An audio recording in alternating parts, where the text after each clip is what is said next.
The morning sun crept over the Montana mountains, painting the sky orange and pink.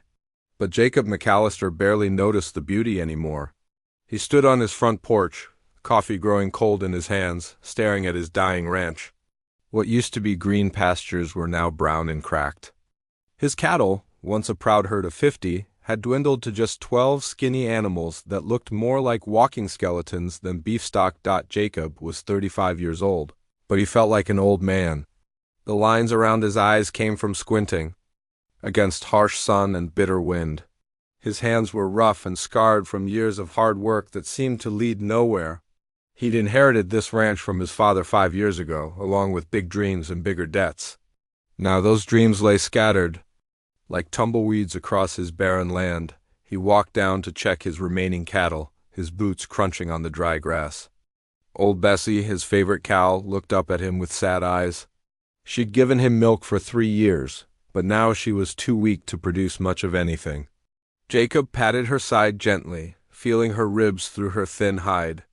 "I'm sorry, girl," he whispered. "I've failed you all." The drought had been going on for 2 years now. Other ranchers in the area had either sold out or gone bankrupt. The lucky ones had family to fall back on. Jacob had no one. His parents were gone, and he'd never married. There had been a girl once, back in town, but she'd married a banker's son instead. Said she couldn't live the hard life of a rancher's wife. Walking back to the house, Jacob passed his broken-down barn. Half the roof had caved in during last winter's storms, and he didn't have money to fix it. His plow sat rusted in the corner, useless without proper parts. Everything on his ranch was falling apart, just like his life. Inside the house, Jacob sat at his kitchen table and opened the small wooden box where he kept his money. He counted the coins slowly, even though he knew exactly how much was there. 2 silver dollars, 3 quarters, and some pennies. That was it. That was all he had left in the world. He picked up the letter from the bank that had arrived yesterday. He'd read it so many times he knew every word by heart. "Final notice," it said in bold letters. "Payment due in 60 days or foreclosure proceedings will begin." 60 days to come up with $300. He might as well try to lasso the moon. Jacob had tried everything. He'd asked other ranchers for work, but they were all struggling too. He'd written to his cousin in California, but never got a reply. He'd even thought about selling his father's pocket watch, but the jeweler in town said it was only worth $5. $5 wouldn't even buy him a week's worth of food. The worst part was the loneliness. Living by yourself on a failing ranch was like being trapped in a prison made of sky and dirt. His nearest neighbor was 15 miles away. Sometimes Jacob would go days without hearing another human voice except his own. He'd started talking to his horse, Ranger, just to hear conversation. Ranger was getting old too. The brown gelding had been his father's horse before him, and now the poor animal was 23 years old. Most horses didn't live much past 25. Soon, Jacob thought sadly, even Ranger would be gone, and he'd be completely alone. That afternoon, Jacob rode Ranger into town to buy supplies with his last few dollars. The general store owner, Mr. Patterson, was kind enough, but Jacob could see pity in his eyes. Everyone in Willow Creek knew about his troubles. Some folks whispered behind his back about how he should just give up and move to the city. Others shook their heads and said it was a shame what happened to the McAllister place. Jacob was tying up Ranger outside the store when he saw a group of men gathered around the bulletin board. They were talking excitedly about something, passing around a yellow piece of paper. Curious, Jacob walked over to see what had caught their attention. Bride auction. The handbill announced in large letters, "Saturday evening at Murphy's Hall, fine women seeking good husbands. Bidding starts at $5. The men were making jokes and elbowing each other, talking about which one of them had enough money to bid. Jacob stared at the paper, his mind racing. A bride auction. He'd heard of such things but never seen one. It seemed like something from the old days, when the frontier was wilder and men were more desperate. But wasn't he desperate too? Jacob thought about his empty house, his failing ranch, his uncertain future. Maybe having a partner would help. 2 people working together could accomplish more than one person alone. And if he was going to lose the ranch anyway, at least he wouldn't face that failure by himself. He looked at the handbill again. Bidding started at $5. He only had $2 to his name. But maybe, just maybe, there would be someone no one else wanted. Someone like him, alone and hoping for a second chance. That evening, Jacob sat by his fireplace, staring into the flames and thinking. His rational mind told him he was crazy to even consider it.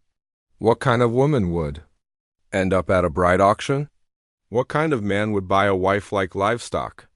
But his heart, tired of beating alone in his chest, whispered that maybe this was his only chance at companionship. He thought about his parents, who had loved each other deeply despite starting as strangers in an arranged marriage. His mother had often told him that love could grow between any two people who were willing to work at it.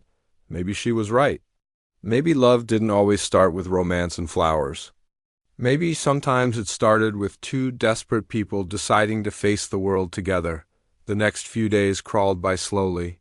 Jacob found himself thinking about the auction constantly. He imagined different scenarios. What if no one bid on a particular woman? What if his $2 was enough? What if he found someone who could help him save his ranch and his future? By Friday night, Jacob had made his decision. He washed his best shirt, polished his boots, and counted his money one more time. $2 silver. It wasn't much, but it was all he had. Sometimes in life you had to bet everything on hope. Saturday arrived gray and cloudy, matching Jacob's nervous mood. He fed his cattle early and gave Ranger an extra handful of oats. If tonight changed his life, he wanted everything in order. As the sun began to set, Jacob climbed into his rickety wagon and headed toward town, his $2 burning a hole in his pocket and his heart pounding with a mixture of fear and desperate hope. The road to Willow Creek had never seemed so long, and Jacob had never felt so uncertain about the future. But one thing was clear, he couldn't keep living the way he had been. Something had to change, even if that something was buying a bride with his last $2 at an auction that respectable folks whispered about in shocked tones. Tonight, Jacob McAllister would either find a partner to help him rebuild his life, or he would spend his last money on the biggest mistake of his life.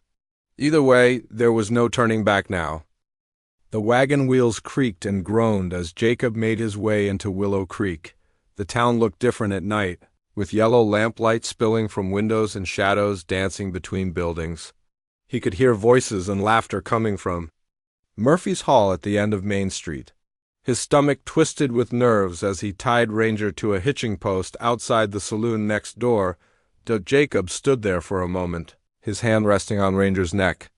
The old horse nickered softly as if sensing his owner's anxiety. Part of Jacob wanted to climb back into the wagon and ride home. This whole idea seemed crazy now that he was actually here. But then he thought about his empty house, his failing ranch, and his dwindling hope. He patted Ranger one last time and walked toward the hall. The sound hit him first. Men's voices, rough and loud, mixed with the clink of glasses and the scrape of chairs. Jacob pushed open the heavy wooden door and stepped inside. The air was thick with tobacco smoke and the smell of whiskey. Oil lamps hung from the ceiling, casting dancing shadows on the walls. About 30 men filled the room, some sitting on wooden benches, others standing along the walls. Jacob had never seen most of these men before. They looked like drifters, miners, and cowboys from all over the territory. Some wore clean clothes and had money bulging in their pockets. Others looked as rough as the frontier itself, with stained shirts and wild beards. What they all had in common was a hungry look in their eyes. Like wolves waiting for dinner. The front of the room stood a makeshift stage made of wooden crates and boards. Behind it hung a faded red curtain that had seen better days.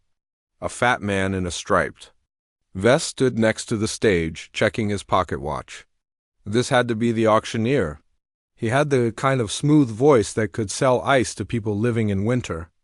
Gentlemen, the auctioneer called out, raising his hands for quiet. Welcome to tonight's festivities. I guarantee you'll find exactly what you're looking for. We have 5 lovely ladies tonight, each one eager to start a new life. With the right man, the crowd cheered and whistled. Jacob found a spot along the back wall, feeling out of place among these rowdy men. He clutched his $2 in his pocket, wondering if he was making the biggest mistake of his life. The first woman appeared from behind the curtain, and the room fell silent. She was young and pretty, with blonde hair and a blue dress that looked store-bought. She stood nervously on the stage while the auctioneer described her qualities like she was a prize cow. Clara here is 18 years old, can cook, clean, and sew. She's looking for a strong man to protect her and provide a good home. Bidding starts at $5. Hands shot up all around the room. $10, shouted a man in a fancy coat. 15, called another. The bidding went higher and higher until Clara was sold for $35 to a cattle rancher from the next county. She looked relieved as she stepped down from the stage with her new husband. The next 3 women followed the same pattern. Each one was young and reasonably attractive. Each one brought bids of $20 to $50. Jacob watched sadly as his $2 became more and more meaningless. These women were going for more money than he'd seen in months. The fourth woman, a redhead named Beth, went for $28 to a young farmer who looked almost as nervous as Jacob felt. The crowd was getting louder and more drunk with each sale. Some men were already leaving, having spent their money or given up hope. Now, gentlemen, the auctioneer said, his voice taking on a different tone, we have one more lady for you tonight. I'll be honest with you, she's a bit different from the others. The crowd murmured with curiosity. Jacob straightened up, suddenly paying closer attention. We found this woman wandering in the desert about a week ago. She was half dead from thirst and hunger. The strange thing is, she won't tell us her name, and she won't remove that covering from her head. She speaks some foreign language we can't understand, though she seems to know some English too. The curtain pulled back, and Jacob's breath caught in his throat. A tall woman stepped onto the stage, and she was unlike anything he'd ever seen. She had to be nearly 6 feet tall, with broad shoulders and strong-looking arms. But the most striking thing about her was the burlap sack that completely covered her head and neck. It was tied with rope around her throat, with small holes cut out for her eyes and mouth. The crowd's reaction was immediate and harsh. Men started laughing and making cruel jokes. "What's under there? A monster," someone yelled. "Maybe she's got no face at all," called another. "I wouldn't take her for free," shouted a drunk cowboy near the front. Jacob felt his anger rising. These men were talking about a human being like she was some kind of circus freak. He looked at the woman on the stage and noticed how straight she stood despite the cruel words. Her hands were clasped in front of her, and though he couldn't see her face, something about her posture suggested dignity and strength.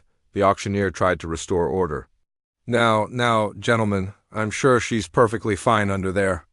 Maybe she's just shy. Or perhaps she has reasons we don't understand. The point is, she needs a husband, and one of you needs a wife. What can she do? Called out a man from the middle of the room. Well, she's strong as an ox, that's for sure. Been helping around the boarding house this week, and Mrs. Henderson says she's never seen anyone work so hard. Cleans, cooks, and fixed a broken wagon wheel like she'd been doing it all her life. The woman nodded slightly when the auctioneer mentioned her work. Jacob noticed her hands looked clean and well cared for, not like the rough, cracked hands of most frontier women. She's tall enough to reach the high shelves without a ladder, the auctioneer continued, trying to find selling points, and strong enough to help with heavy work around a ranch or farm. But the crowd wasn't buying it. The jokes and insults continued. Some men had already started leaving, shaking their heads and muttering about wasting their time. All right, the auctioneer said, clearly frustrated. Let's start the bidding. I'll open at $5 for this, unique lady. Silence filled the room. Not a single hand went up. The auctioneer waited, then tried again. Come on. Gentlemen, $5 for a strong, hard-working woman. That's a bargain by any measure. Still nothing. Jacob could feel the woman's humiliation even through the burlap sack. She stood perfectly still, but her hands had tightened into fists. $4? The auctioneer tried, desperation creeping into his voice. $3? Surely someone Here needs help around their place. More silence. Some men were actually laughing now, enjoying the spectacle of a woman no one wanted. Jacob's anger burned hotter. He thought about his own loneliness, his own struggles, his own sense of being unwanted by the world. $2, the auctioneer finally called out. Just $2 for a woman who can work harder than most men. Jacob's hand moved almost without his permission. Slowly he raised it above his head. The room turned to look at him, and he felt every eye in the place judging him. We have $2, the auctioneer announced, relief flooding his voice. $2 from the gentleman in the back. Do I hear $3? $3, anyone? The room stayed silent except for a few chuckles and whispered comments about the desperate fool who would bid on the covered woman. Going once for $2, the auctioneer called. Going twice ... sold. To the rancher in the back for $2. Jacob's legs felt weak as he walked toward the stage. He'd done it. He'd just bought a wife with his last $2. The woman on the stage turned toward him as he approached, and for a moment their eyes met through the holes in the burlap sack. He couldn't tell what color her eyes were in the dim light, but something in them made him think of deep water, mysterious and maybe dangerous, but also strangely calming. The auctioneer took Jacob's $2 silver and handed him a piece of paper. Congratulations, mister. She's all yours now. Good luck to both of you. As Jacob led his new wife toward the door, he could hear the crowd behind them breaking up, men discussing the night's entertainment and making bets about how long it would take the desperate rancher to regret his purchase. But Jacob didn't care about their opinions anymore. He had made his choice, and whatever happened next, at least he wouldn't face it alone. The cool night air hit Jacob's face as he stepped out of Murphy's hall with the mysterious woman beside him. The contrast between the smoky, loud interior and the quiet street was startling. For a moment, neither of them moved. Jacob stood there, suddenly realizing he had no idea what to say to this stranger who was now, legally speaking, his wife. "My wagon's over here," he finally managed, his voice sounding strange in the darkness. He gestured toward where Ranger waited patiently by the hitching post. The woman nodded through her burlap covering and followed him. Jacob noticed she walked differently than he'd expected.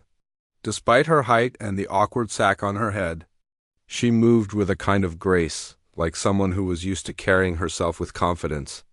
Her steps were sure and quiet, not the clumsy stumbling he might have expected from someone who couldn't see properly. When they reached the wagon, Jacob felt another moment of awkwardness. Should he help her up? Was she strong enough to climb up herself? He decided to offer his hand, the way his father had taught him to treat ladies. To his surprise, her grip was firm and warm when she took his assistance. Her hands felt soft but strong, like someone who worked hard but took care of herself. "This is Ranger," Jacob said, patting his horse's neck as the woman settled onto the wagon seat beside him. "He's old, but he's reliable. Been in my family for years." The woman turned her covered head toward the horse and made a soft sound that might have been approval. Jacob climbed up beside her and picked up the reins. The wagon creaked as it started rolling down the dusty main street of Willow Creek. For the first mile or so, they rode in complete silence. Jacob kept glancing sideways at his companion, trying to figure out what to make of the situation. The burlap sack covered her entire head and neck, tied with what looked like old rope. He could see her eyes through the rough holes, but the lamplight from town was fading behind them, making it hard to make out any details. "I should probably tell you about the ranch," Jacob said finally, needing to break the uncomfortable quiet. "It's not much to look at right now. Been a hard couple of years with the drought and all, but the land is good, and if we can make it through this rough patch, it could be something special again." The woman nodded, which encouraged Jacob too. "Keep talking." "I've got about 12 head of cattle left, and they're not in the best shape. The house needs work, and the barn's half fallen down. I won't lie to you, things are pretty desperate, that's why He trailed off, suddenly embarrassed about admitting he'd spent his last $2 on a wife, but the woman seemed to understand. She reached over and briefly touched his arm, a gesture that somehow conveyed both sympathy and determination. Jacob felt a little spark of hope. Maybe this crazy idea would work out after all. They rode for another hour through the Montana darkness. The moon was nearly full, casting silver light across the prairie and making the mountains look like sleeping giants on the horizon. Jacob found himself relaxing despite the strangeness of the situation. There was something peaceful about having another person beside him, even a silent one. "Can you understand what I'm saying?" he asked gently. "I mean, I know you can't or won't talk, but do you understand English?" The woman nodded firmly, then held up her hand with all 5 fingers extended. She pointed to herself, then to her covered mouth, then shook her head. After that she pointed to her ears and nodded strongly. "So, you can hear and understand, but you can't or won't speak," Jacob interpreted. "That's all right. My mother used to say that some of the wisest people she knew were the ones who listened more than they talked." For the first time since leaving town, Jacob thought he saw the woman's shoulders relax a little. Maybe she'd been worried about how he would react to her silence. As they traveled deeper into the countryside, something unexpected happened. Ranger started acting up, tossing his head and snorting nervously. Jacob had never seen his calm old horse behave this way. He was just starting to worry when the woman beside him made a soft, musical sound, almost like humming, but not quite. Immediately, Ranger's ears perked up and he settled down. The woman continued making the gentle sound, and the horse began walking with an easier gait than Jacob had seen in months. It was like she was speaking to Ranger in a language only horses could understand. "How did you do that?" Jacob asked in amazement. "I've never seen anything like it." The woman turned toward him, and even through the burlap, he could sense she was pleased. She made a gesture toward Ranger, then toward herself, as if explaining that she and the horse understood each other. They stopped by a small creek to let Ranger drink and rest. Jacob climbed down and helped his companion from the wagon. As she stood beside the water, he noticed how tall she really was, probably only a few inches shorter than his own 6 feet. In the moonlight, her unusual height seemed less strange and more impressive. "I should probably tell you," Jacob said as he checked Ranger's harness. "I don't expect anything from you that you're not willing to give. I know this whole situation is strange. When we get to the ranch, you'll have your own room, and you can stay as long as you want, even if you decide this isn't what you want." The woman tilted her covered head toward him, and Jacob had the feeling she was studying him carefully. After a moment, she walked over to where he was adjusting Ranger's bridle. To Jacob's surprise, she gently moved his hands aside and began working on the harness herself. Her movements were sure and skilled.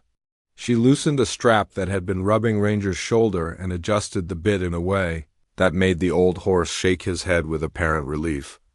Jacob watched in amazement as she performed these tasks with the confidence of someone who'd been working with horses all her life. "Where did you learn to do that?"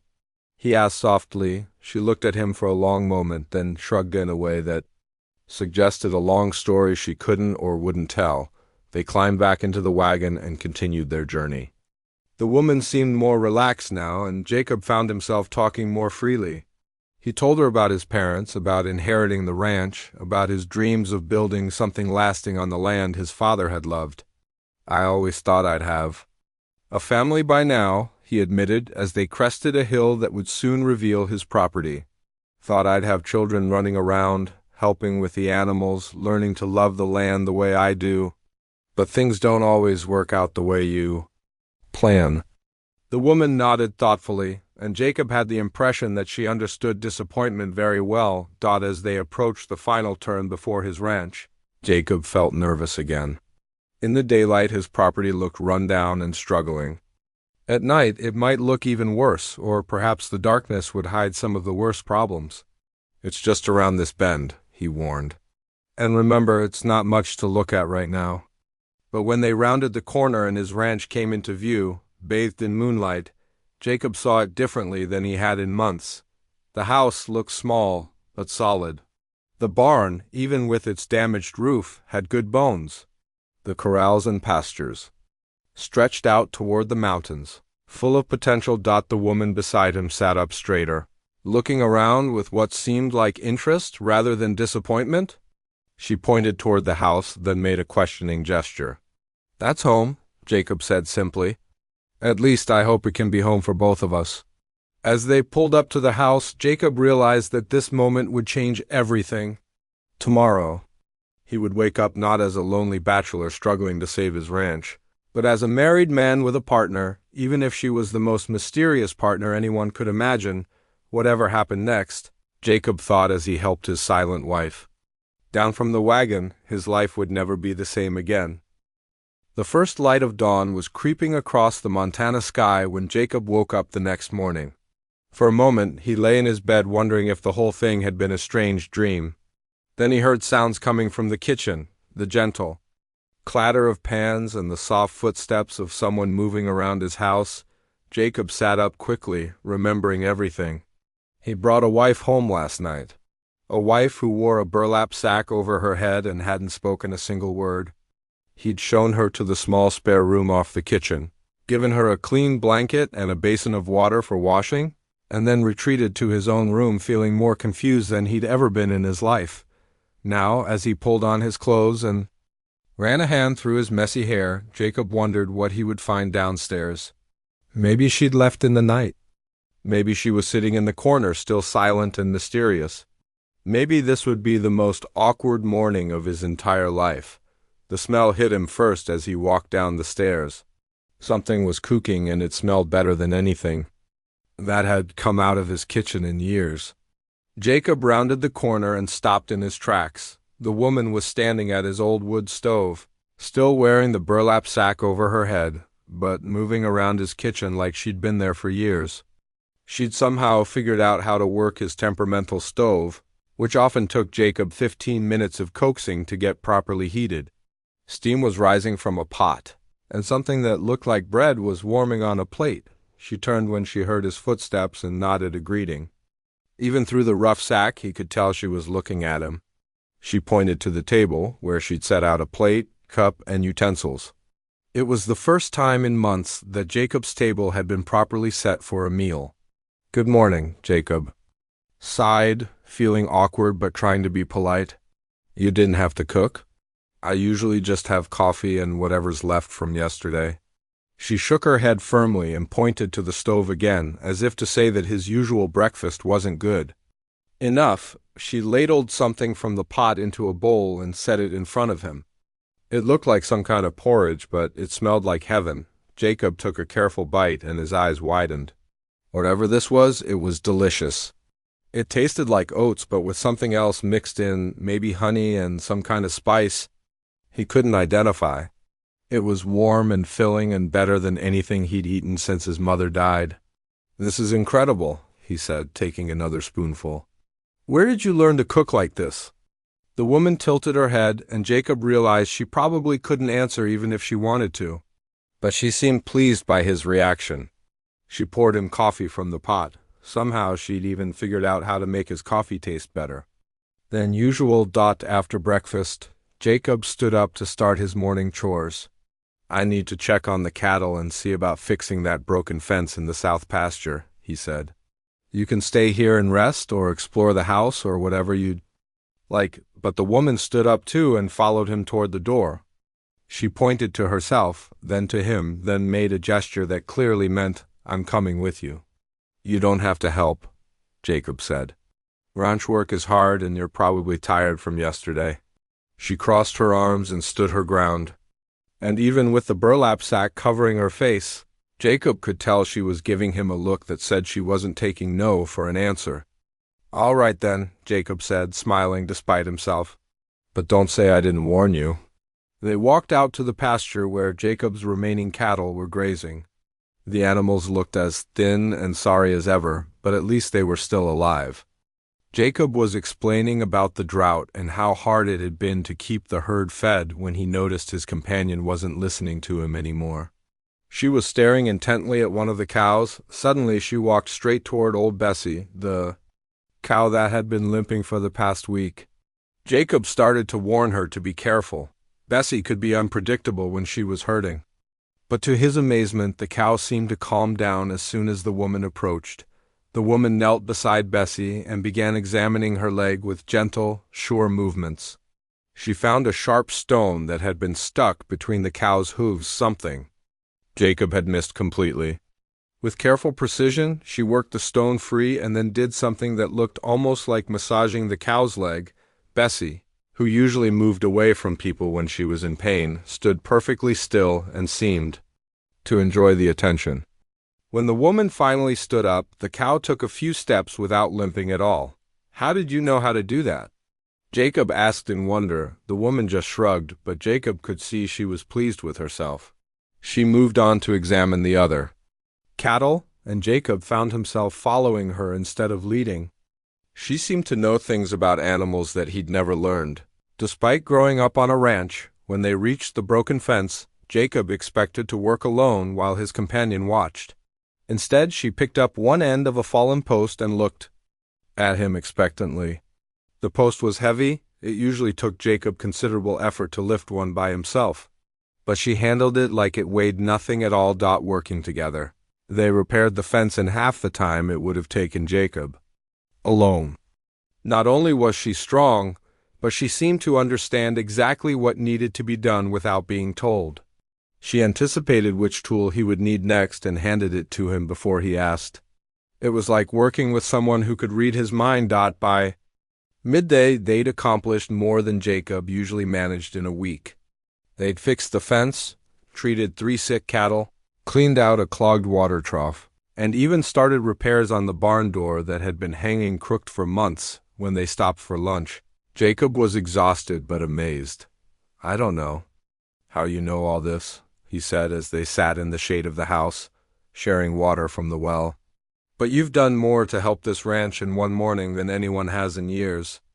The woman reached over and patted his arm gently, a gesture that somehow conveyed both sympathy and encouragement.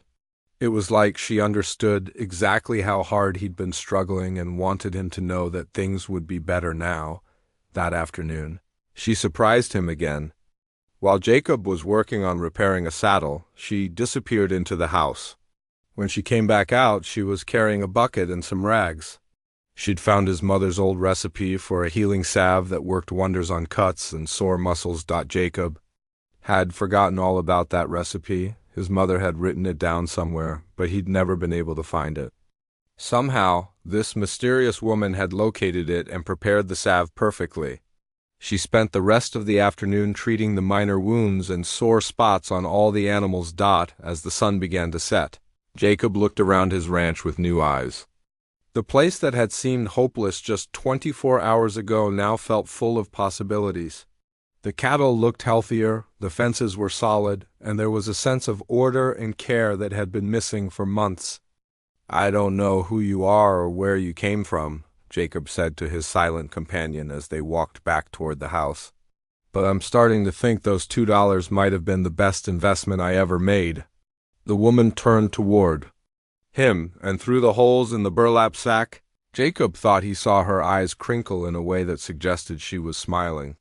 For the first time since his father died, Jacob felt like he wasn't facing his problems alone, whatever this woman's story was. Whatever had brought her to that auction with a sack over her head, Jacob was grateful she'd ended up with him.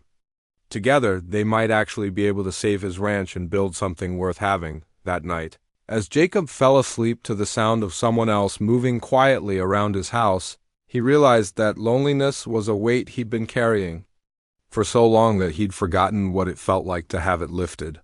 Tomorrow would bring new challenges, but for the first time in years, Jacob was looking forward to facing them. 3 weeks had passed since Jacob brought his mysterious wife home from the auction, and the changes around the ranch were nothing short of miraculous. Every morning, he woke up to the smell of fresh bread and coffee that actually tasted good. Every evening, he came home to a house that felt warm and welcoming instead of cold and empty. But more than the practical improvements, something deeper was happening between him and the woman, who still wore a burlap sack over her head. The morning routine had become comfortable and familiar. She would have breakfast ready by the time he came downstairs, and they would eat together in companionable silence. Sometimes Jacob would tell her about his plans for the day, and she would nod or shake her head to show whether she thought it was a good idea. Other times, she would point toward different parts of the ranch, suggesting tasks that needed attention. Jacob had started calling her Grace in his mind, though he'd never said the name out loud. She moved with such natural elegance, even with the awkward covering on her head, that the name seemed to fit. Plus, she'd certainly been a grace, an unexpected blessing in his life this particular morning. Jacob was struggling with the broken water pump that supplied the house. He'd been wrestling with it for an hour, getting more frustrated by the minute. The thing had been giving him trouble for months, and he'd been putting off the expensive repairs because he couldn't afford them. Grace appeared beside him with a cup of coffee and watched him work for a few minutes. Then she gently moved him aside and knelt down next to the pump. Jacob started to protest. This was complicated, mechanical work that required experience and tools he didn't have, but Grace ignored his concerns. She examined the pump carefully, running her hands over the pipes and connections. Then she disappeared into the barn and came back with a collection of tools Jacob had forgotten he owned.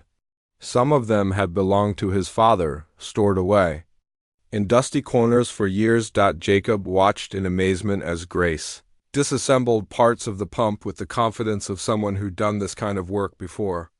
Her movements were precise and purposeful. She found a worn gasket that Jacob hadn't even known existed, and somehow fashioned a replacement from leather scraps she'd found in the barn. Within 2 hours, water was flowing from the pump better than it had in over a year. Jacob stared at the steady stream pouring into the bucket and shook his head in wonder. "Where did you learn to do that?" he asked, not really expecting an answer. "I've never seen anyone work with machinery like that, especially not." He stopped himself before saying, "especially not a woman," realizing how foolish that would sound given what he'd just witnessed. Grace stood up and brushed the dirt off her hands. Through the holes in her burlap covering, Jacob could see her looking at him. She seemed to be deciding something. Finally, she held up one finger, asking him to wait, and disappeared into the house. When she came back, she was carrying a piece of paper and a pencil. She sat down on the porch steps and began to write. Jacob sat beside her, curious but trying not to crowd her. After a few minutes, she handed him the paper. The handwriting was beautiful, elegant and flowing like something from a fancy school. But what really surprised Jacob was what she'd written. "I learned many things in my old life. My father believed daughters should know how to fix things, not just cook and sew. He said a woman might find herself alone someday and need to take care of herself." Jacob read the note twice, then looked at Grace with new understanding. "Your father sounds like a wise man," he said softly. "Was he ... Does he still alive?" Grace took the paper back and wrote one word: "No." The simple word carried a weight of sadness that made Jacob's heart ache for her. He wanted to ask more questions, but something in her posture told him this was all she was ready to share. "I'm sorry," he said simply. "I lost my father too. It's hard to be alone in the world." Grace looked at him for a long moment, then wrote something else on the paper. "Not alone now." Those 3 words hit Jacob harder than he'd expected. She was right, neither of them was alone anymore. They'd found each other in the strangest possible way, but they'd found each other nonetheless. That afternoon, a traveling merchant arrived at the ranch. Jacob rarely had visitors, and he'd never seen this particular man before. The merchant had a wagon full of goods: tools, fabric, household items, and food supplies. He was clearly hoping to make some sales. "Afternoon, sir," the merchant called out as Jacob approached. "Name's Patterson, and I've got everything you might need for ranch and home. Noticed you've got a lady here now, so perhaps she'd be interested in some fine fabric or cooking supplies." Jacob was about to explain that he didn't have money for purchases when Grace appeared beside him. She studied the merchant's wares carefully, then pointed to several items: a bolt of blue cloth, some spices, and a set of metal cooking pots. "My wife has good taste," Jacob said diplomatically, "but I'm afraid we're not in a position to buy anything right now." The merchant looked disappointed until Grace stepped forward and began examining his tools more closely. She picked up a specialized wrench that Jacob didn't recognize and tested its weight and balance. Then she looked at the merchant and held up 5 fingers. $5 for that wrench? The merchant asked. Lady, that's a specialty tool. Cost me $12 in Denver. I couldn't let it go for less than 10. Grace shook her head and pointed to a flaw in the metal that Jacob couldn't even see. Then she demonstrated how the tool's handle was slightly loose. The merchant looked closer and his expression changed. Well, I'll be, he muttered. You've got a good eye, ma'am. All right. $7, and that's practically giving it away. Grace held up 4 fingers and pointed to a few other items she wanted. Somehow, without saying a word, she negotiated the merchant down to $6 for everything she'd selected. The merchant seemed almost happy about the deal, as if he'd enjoyed the challenge of bargaining with someone. Who knew what she was looking at? Jacob watched this interaction with growing amazement. Not only did Grace know the value of tools and supplies, but she was clearly an experienced negotiator. Who was this woman? After the merchant left, Jacob confronted Grace about the purchases. We can't afford to spend money we don't have, he said gently.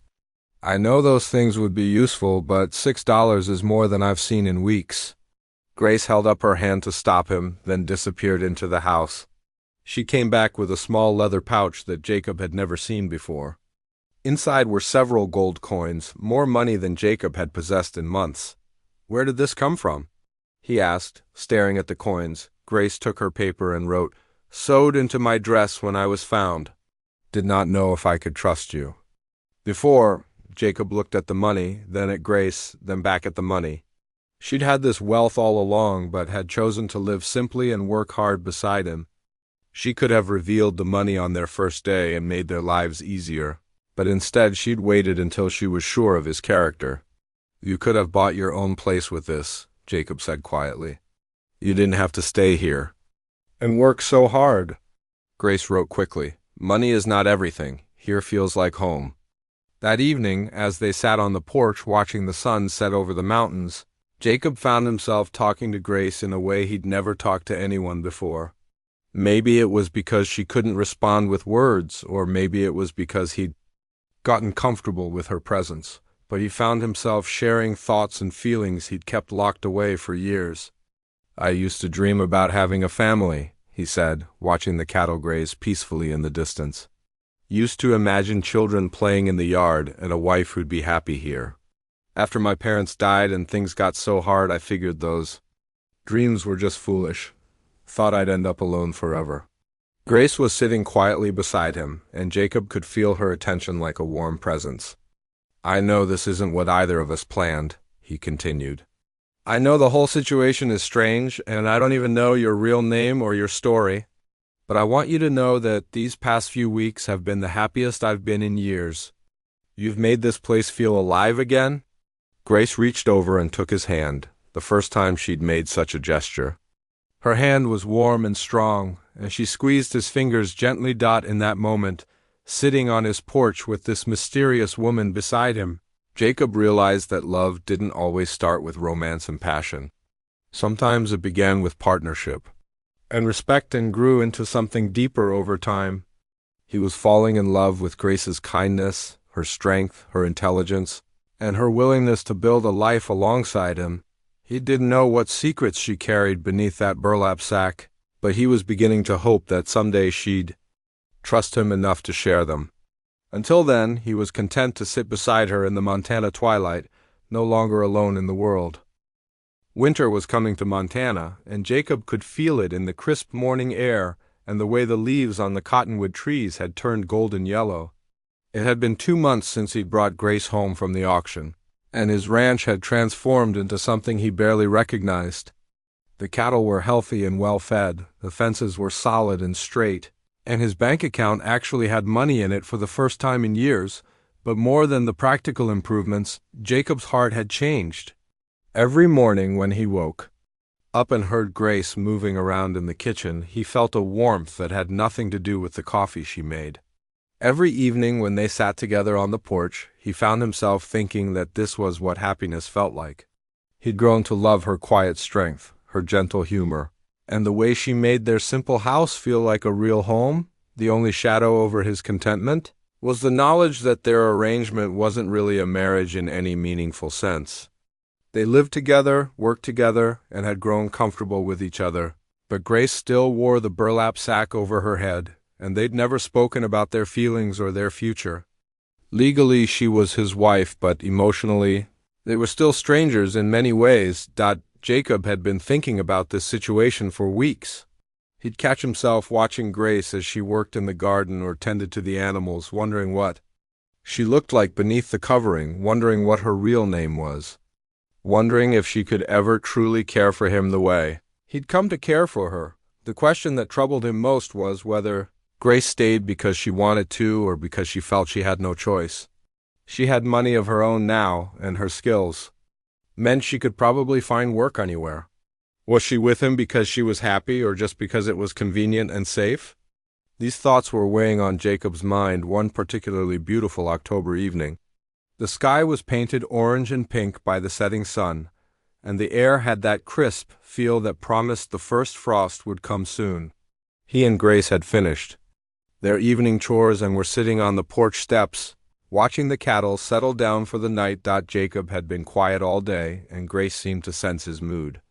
She kept glancing at him with what he imagined was concern, though it was impossible to tell for certain through the burlap covering. "Grace," Jacob said finally, using the name he'd given her but had never spoken aloud before. She turned toward him, and he could tell she was surprised to hear him call her anything at all. "I know that's not your real name," he continued, "but I've been thinking of you that way.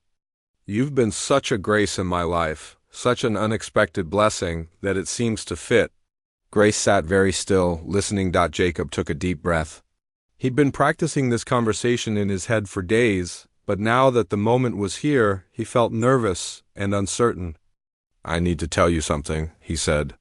"These past 2 months have been the best of my life. You've saved my ranch, but more than that, you've saved me.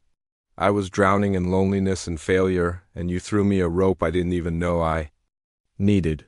Grace reached over and touched his arm gently, encouraging him to continue. "But I've been wondering about you," Jacob went on. "About whether you're here because you want to be or just because you don't have anywhere else to go. You've got money now, and skills that any ranch or farm would value. You could leave any time and make a good life somewhere else." Grace shook her head firmly, as if the idea of leaving had never occurred to her. "I hope that means you're happy here," Jacob said. "Because I want to ask you something, and I want you to know you can say no without worrying about what happens next. You'll always have a home here, no matter what." Grace turned to face him fully, and Jacob could feel the weight of her attention. "Will you marry me?" Jacob asked, his voice barely above a whisper. "I mean, really marry me, not just the legal arrangement we have now. I love you, Grace. I love your strength and your kindness and your wisdom. I love the way you make everything better, just by being here. I don't care what you look like under that covering, and I don't care what secrets you're keeping. I know your heart, and that's enough for me." Jacob reached into his pocket and pulled out a small box. Inside was his mother's wedding ring, a simple gold band with a tiny diamond that caught the last light of the setting sun. "This was my mother's," he said, holding the ring out to Grace. "She wore it for 30 years and was happy every day of her marriage. I'd be honored if you'd wear it too." Grace stared at the ring for a long moment. Jacob could see her hands trembling slightly. Then she looked up at him, and even through the rough holes in the burlap, he could see something in her eyes that looked like tears. Slowly, Grace nodded. Then she held up one finger, asking him to wait. She stood up from the porch steps and moved a few feet away, her back turned to him. Jacob's heart started pounding. Grace's hands were moving up toward the ties that held the burlap sack in place around her neck.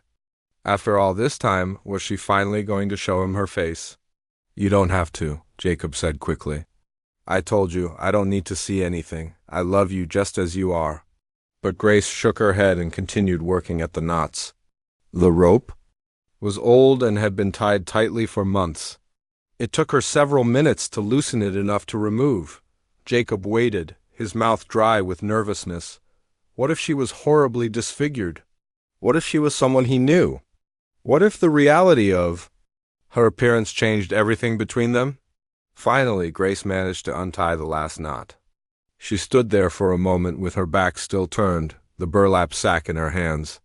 Then slowly she turned around to face him. Jacob's breath caught in his throat. The woman standing before him was beautiful, but it wasn't her beauty that shocked him. It was the fact that he recognized her. Her hair was long and dark, with streaks of silver that caught the firelight. Her face was elegant and refined, with high cheekbones and intelligent dark eyes.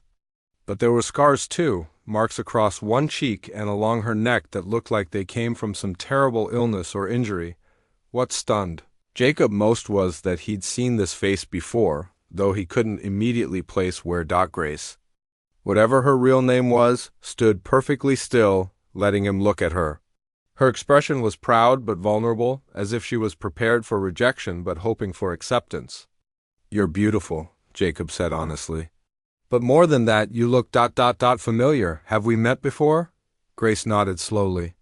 Then she walked back to the porch steps and picked up the paper and pencil she used for writing. In the fading light, she wrote something and handed it to Jacob. "My name is Elena," the note said. "We met once in Denver, at the cattle exposition 3 years ago. I was there with my father. You probably don't remember me." But Jacob did remember. Elena. She'd been at the livestock show with an older gentleman who'd been buying cattle for some big ranch. Jacob had noticed her because she'd been one of the few women at the event, and she'd clearly known as much about cattle as any of the men there. He'd wanted to talk to her but had been too intimidated by her obvious education and refinement. "I remember you," Jacob said softly. "You were wearing a green dress, and you were asking the smartest questions of anyone there." "I wanted to introduce myself, but you seem so far above my station." Elena smiled, the first smile Jacob had seen from her since removing the sack. It transformed her already beautiful face into something radiant. She wrote another note. "I remembered you too. When you bid on me at the auction, I hoped you might be the same kind man I'd noticed in Denver. But what happened to you?" Jacob asked gently. "How did you end up at that auction?" Elena's expression grew sad and she wrote, "Long story.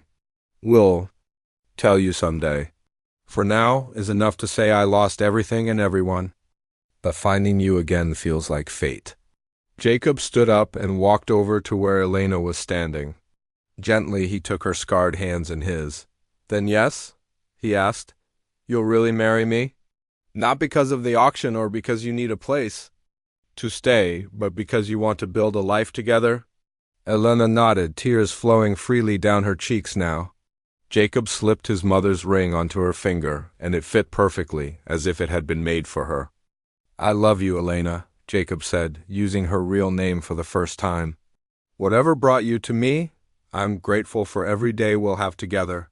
Elena stood on her tiptoes and kissed him softly, their first real kiss, full of promise and hope for the future they would build together on the Montana ranch that had brought them both back to life. The morning after Jacob's proposal, Elena woke up feeling lighter than she had in years. For the first time since arriving at the ranch, she came downstairs without the burlap sack covering her head. Her long dark hair fell loose around her shoulders, and she moved with a confidence that had been hidden for months. Jacob was already in the kitchen, trying to make coffee and doing a poor job of it. When he saw her, he stopped what he was doing and just stared. In the bright morning light, Elena looked different than she had the night before. The scars on her face and neck were more visible, but so was her natural beauty and the intelligence in her dark eyes. "Good morning," Jacob said, still amazed that he could see her face.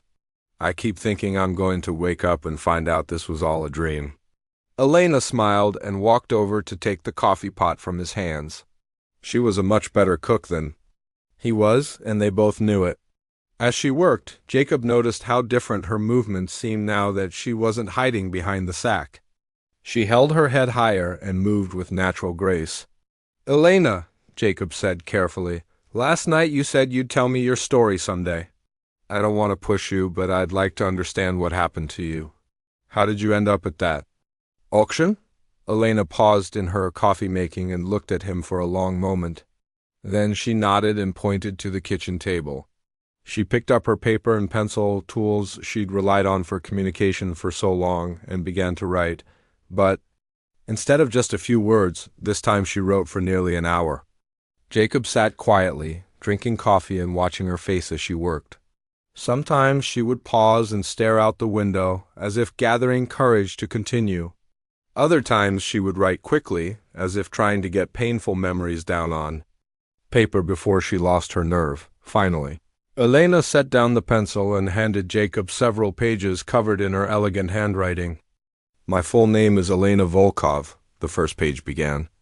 "My father was Count Vladimir Volkov, and we lived on a large estate outside of Moscow. My family had wealth and position, but my father was not like other Russian nobles. He believed in treating workers fairly and educating his children, including his daughters, in practical skills as well as literature and music." Jacob looked up at Elena with new understanding.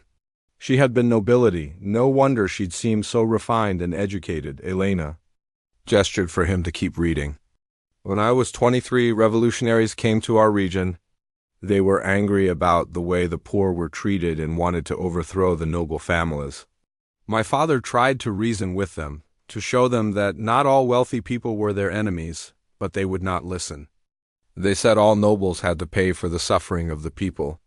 Jacob's hands tightened on the paper as he read about the night the revolutionaries came to the Volkov estate. "They killed my father first, then my mother and my younger brother. I was hidden in a secret room that my father had built in case of emergencies. I could hear everything, their screams, the sound of furniture being smashed, the house being burned. I stayed hidden for 2 days before I dared to come out." Elena was watching Jacob's face as he read, gauging his reaction to her story. "I took what money and jewelry I could carry and disguised myself as a peasant woman.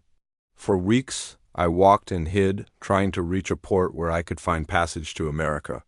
My father had always said that America was a place where people could start over, regardless of their past." The next page described Elena's dangerous journey across Russia and Europe, traveling by night, hiding during the day, slowly making her way to a port city where ships departed for America. "I finally reached Hamburg and found a ship that would take passengers to New York. I used false papers and pretended to be a widow seeking relatives in America. The voyage was terrible, storms, sickness, people packed together like cattle. But I thought the worst was behind me." Jacob turned to the next page, dreading what he might read. "Pirates attacked our ship 3 days before we were supposed to reach New York. They killed many passengers and took anything valuable. The women they kept alive were going to be sold as slaves in port cities along the coast. I was in the ships, holed with dozens of other women, all of us terrified and hopeless." Elena got up from the table and walked to the window, staring out at the peaceful ranch. Jacob could see her shoulders trembling slightly as she relived these memories. "We were taken to a port in South Carolina and sold to men who transported slaves to different parts of the country. I was being taken west with a group of other women when we were attacked by different bandits. In the confusion, I managed to escape, but I was lost in the desert with no food or water." Jacob stood up and walked over to Elena, placing his hands gently on her shoulders. She leaned back against him, drawing strength from his presence. "Keep reading," she whispered, the first words she'd spoken aloud since revealing her identity. Jacob returned to the pages, his heart aching for what Elena had endured. "While I was lost in the desert, I became very sick with smallpox. I nearly died from fever and thirst. When some travelers found me, I was more dead than alive. The sickness left scars on my face and neck, and I was so weak I could barely walk. The people who found me were kind, but I was ashamed of how I looked and afraid that if anyone learned my real identity, they might try to send me back to Russia or sell me again." The final page explained how Elena had ended up at the auction. "I covered my face because I thought the scars made me hideous. I stopped speaking because I was afraid my accent would give away my foreign birth. I let people think I was simple-minded or crazy because it seemed safer than telling the truth. When the sheriff found me wandering near Willow Creek, I let him believe I was just a lost, damaged woman with nowhere to go." Elena turned from the window to face Jacob. "And then you bit on me," she said softly. The man I remembered from Denver, the one who had seemed kind and honest. I hoped it was fate bringing us together. Jacob set down the pages and looked at Elena with a mixture of admiration and sorrow. You've been through more pain than anyone should ever have to bear, he said, but you survived it all. You're the strongest person I've ever met. I'm not strong, Elena replied, shaking her head. I was hiding behind a sack, afraid to let anyone see me or know me. That's not weakness, Jacob said firmly. That's surviving. You did whatever you had to do to stay alive and safe. There's no shame in that. Elena walked back to him and took his hands in hers. I was afraid that if you knew the truth, that I was foreign, that I was scarred, that I came from nobility, you would reject me. Poor men sometimes hate rich people, even rich people who have lost everything. Do you still think that? Jacob asked. Elena looked into his eyes and shook her head. No, I know now that you're not that kind of man. You fell in love with who I am, not what I look like or where I came from. Exactly, Jacob said. Your past doesn't change how I feel about you. If anything, knowing what you've overcome makes me love you more. You could have given up 100 times, but you kept fighting. You found a way to build a new life. Elena smiled through the tears that had started flowing down her cheeks. In Russia, I was Count Volkov's daughter. Here, I want to be Elena McAllister, rancher's wife. Can I really leave the past behind and start completely over? People do it every day in America, Jacob said. That's what this country is for, second chances and new beginnings. Your old life is gone, but that doesn't mean your new life can't be wonderful. Elena stood on her tiptoes and kissed Jacob softly. Then I choose this life, she said. I choose this ranch, this place, and this man who saw something worth loving in a woman hiding behind a burlap sack. Jacob held her close, amazed by the journey that had brought them together. A Russian countess and a struggling Montana rancher. It seemed impossible, but somehow it was perfect. We'll build something beautiful here, he promised. Together. Elena nodded, finally free from the secrets she'd been carrying for so long. Tomorrow they would start planning their real wedding, but tonight they would simply be grateful for finding each other against all odds in the vastness of the American frontier. Winter arrived early in Montana that year, but inside the McAllister ranch house, everything felt warm and bright. Jacob and Elena had spent the weeks following her revelation planning their real wedding and watching their relationship bloom into something deeper than either imagined possible. The morning of their wedding dawned crisp and clear, with fresh snow covering the ground like a white blanket.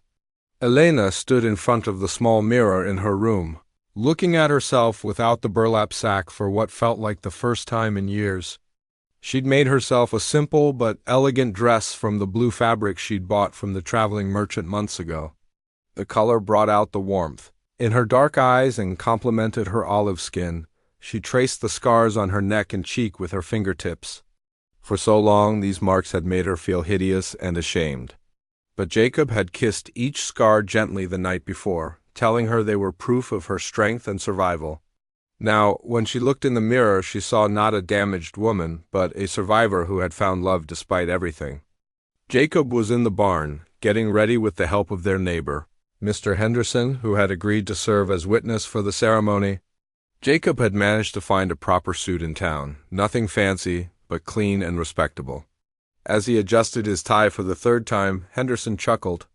"Never seen you so nervous, Jacob," the older man said. "You'd think you were facing down a grizzly bear instead of marrying the woman you love." "It's different this time," Jacob replied, running his hand through his hair. "The first ceremony at the auction wasn't real. This one means everything. That woman of yours has sure changed this place," Henderson observed, looking around the well-organized barn. "When I visited last spring, this ranch looked like it was dying. Now it's the finest spread in 3 counties. Jacob nodded proudly. "Elena's got a gift for making things better. She sees possibilities where other people see problems." The simple ceremony was held in the ranch house parlor, which Elena had decorated with pine branches and winter wildflowers she'd found growing near the creek. The local preacher, Pastor Williams, had ridden out from town despite the cold weather. Besides Henderson and his wife, 3 other neighboring families had come to witness the marriage. As Elena walked into the room, Jacob felt his breath catch. She looked radiant, moving with the natural grace he'd come to love. But more than her beauty, it was the joy in her eyes that took his breath away. For the first time since he'd known her, Elena looked completely happy and free. Dearly beloved, Pastor Williams began, we are gathered here today to witness the marriage of Jacob McAllister and Elena Volkov, who choose to become husband and wife in the sight of God in this community. Jacob reached for Elena's hands, and she smiled up at him. Her hands were warm and steady, no longer trembling with fear or uncertainty. Jacob, the pastor continued, do you take Elena to be your lawfully wedded wife, to have and to hold in sickness and in health, for richer or poorer, for better or worse, as long as you both shall live? I do, Jacob said firmly, his voice carrying across the small room. I promise to love her, protect her, and build a life worthy of the gift she's given me. Elena, Pastor Williams said, do you take Jacob to be your lawfully wedded husband, to have and to hold in sickness and in health, for richer or poorer, for better or worse, as long as you both shall live? I do, Elena replied, her voice clear and strong. It was the first time most of the neighbors had heard her speak, and they smiled at the musical quality of her accent. I promise to love him, support him, and make this ranch a home filled with joy. Jacob slipped his mother's ring onto Elena's finger for the second time, but this ceremony felt completely different from their quiet moment on the porch. This time, they were making their promises in front of their community, claiming their place as a married couple who belonged together. By the power vested in me, Pastor Williams announced, I now pronounce you husband and wife. Jacob, you may kiss your bride. Jacob cupped Elena's face gently in his hands, mindful of her scars, and kissed her softly. The small crowd erupted in applause and cheers. Mrs. Henderson wiped tears from her eyes, and even the stern Mr. Patterson from the general store was smiling. After the ceremony, Elena had prepared a feast that impressed all their guests. She'd made traditional Russian dishes alongside American favorites, creating a meal that represented both her past and their shared future. The neighbors were amazed by her cooking and her obvious education, though they were too polite to ask too many questions about her background. Mrs. McAllister, Mrs. Henderson said as she helped Elena serve dessert, you've made quite an impression on everyone. We're all so happy Jacob found someone who makes him smile again. Elena blushed at being called Mrs. McAllister. Thank you, she replied. I'm happy to be part of this community. Jacob has told me how kind everyone has been during his difficult times. As the evening wound down and their guests prepared to leave, each neighbor took a moment to welcome Elena officially to their community. These were practical people who judged others by their actions rather than their words, and Elena's transformation of the McAllister Ranch spoke louder than any introduction. You folks have built something special here, Pastor Williams said as he prepared to ride back to town. It's clear that God brought you together for a purpose. I expect this ranch will be an example to others of what can be accomplished when two people work together in love. After the last guest had departed, Jacob and Elena stood on their porch, looking out at their snow-covered land. The ranch that had once seemed doomed was now thriving. The cattle were healthy and well-fed, the buildings were in good repair, and the bank account was growing steadily. Are you happy? Jacob asked, wrapping his arms around Elena from behind. Happier than I ever thought possible, Elena replied, leaning back against his chest. In Russia I had wealth and position, but I was never truly free to be myself. Here I can be exactly who I want to be. And who is that? Jacob asked, kissing the top of her head. A rancher's wife who gets her hands dirty, fixes broken things, and isn't afraid of hard work, Elena said with a laugh. A woman who found love in the most unexpected place and learned that the best things in life are worth waiting for. Jacob turned Elena around to face him. I used to think that auction was the most desperate thing I'd ever done, he said. Spending my last $2 on a woman I couldn't even see. But now I know it was the smartest investment I ever made. You didn't buy me, Elena corrected gently. You rescued me and I rescued you right back. As winter settled over their ranch, Jacob and Elena began making plans for the future. They talked about expanding the herd, building a bigger barn, and maybe even starting a family someday. Elena's knowledge of business and languages opened up possibilities for trading with other communities, while Jacob's understanding of the land would help them make smart decisions about growth. The story of their unusual courtship had already become local legend. People told the tale of the desperate rancher who spent his last $2 on the mysterious woman at the bride auction, and how they built one of the most successful ranches in the territory through hard work and love. But Jacob and Elena knew the real story was simpler and more profound than the legend. Two lonely people had found each other in the darkest moments of their lives and chosen to build something beautiful together. Elena had learned that her scars didn't define her, and Jacob had discovered that love could bloom in the most unexpected circumstances. On cold winter nights, they would sit by their fireplace, Elena reading aloud from books she'd ordered from back east while Jacob worked on ranch accounts. Sometimes Elena would tell him stories about Russia, and he would share memories of his parents and his dreams for their future.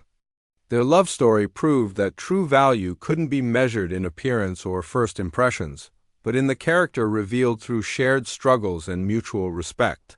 They'd both learned that the best partnerships were built on friendship, trust, and the willingness to see past surface differences to the heart underneath.